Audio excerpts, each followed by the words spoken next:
Hey everybody, I'm Kia from Yummy 411, and today I am doing the 3 notes, 3 fragrance tag with Heavenly Scents.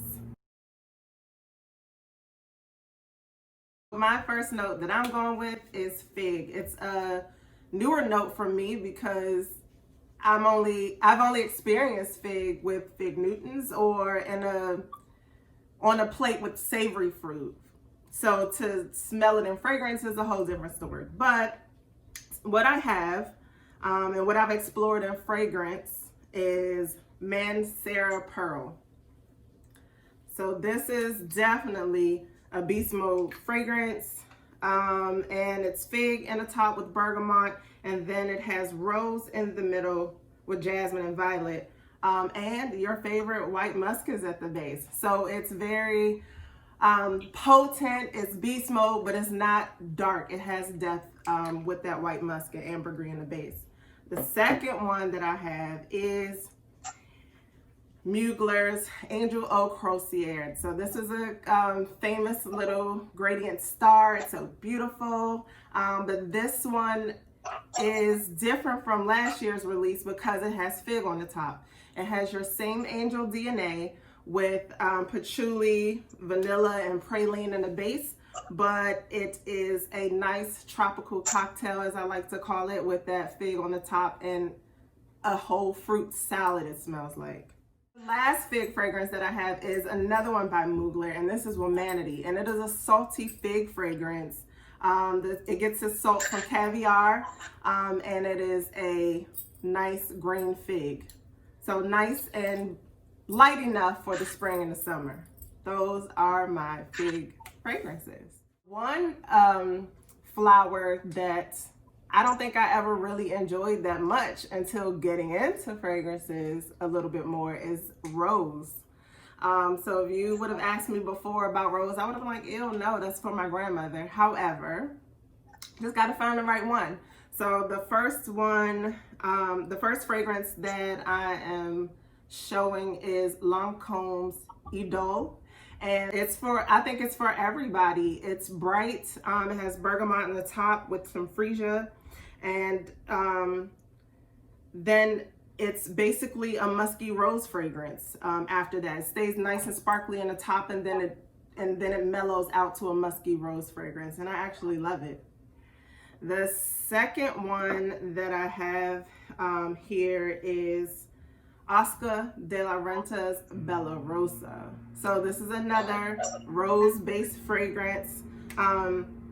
It does have pink pepper in the top, but it's a pink rose in the middle, and then it mellows down to the base with patchouli, sandalwood, and amber.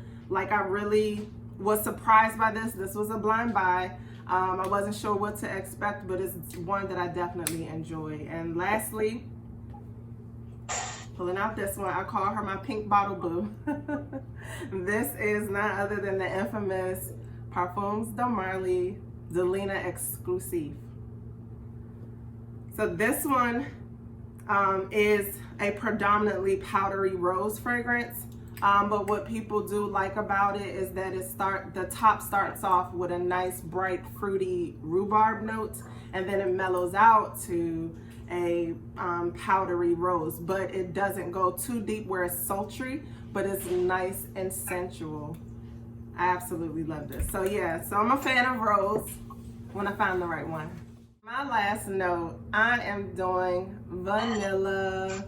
I love vanilla. Vanilla is not boring. I'm actually collecting like different vanillas for my collection. And so 3 of them that I love in my collection are, the first one is Juliette Has a Gun. Juliette Has a Gun has salt in its ingredients, but it doesn't, no, it has a little salt in it. So it's a salty vanilla that actually mellows out to a skin scent, and it makes you smell like you naturally ooze vanilla. So some people are a little put off by the musk in it, but it's definitely one of those close encounter vanillas that you love to smell on someone that you're really close to. The next one is MAC's Creme de Nude. So the makeup company MAC has a few fragrances, and one of them is Creme de Nude. It's inspired by one of the lipsticks, and it is a vanilla. So with this one, it has vanilla and it has caramel. It takes a minute for me to settle into it because it has a slight medicinal top, but then once it warms down, it's so delicious. And lastly, my pretty baby. This is, don't you just like your bottle? Like, I'm such a fan. But yeah, that bottle's nice. Yeah. This vanilla is by Lancome, and it's La Nuit Tresor's Nude. So this one is a fruity vanilla. There's some fruits at the top that keeps it bright, but then it mellows down, and it's just one of the yummiest vanillas that you could smell. It has coconut and vanilla in the base, so that's what makes this one different. But I absolutely love it. And that's it for my vanilla fragrances. She said that was the yummiest, no pun intended. I see what you I think I like that word a little bit. Yes, thank you, Abby. Bye. Bam. I don't think I said the name right. This is Vanilla Vibes. I think you'll like this one.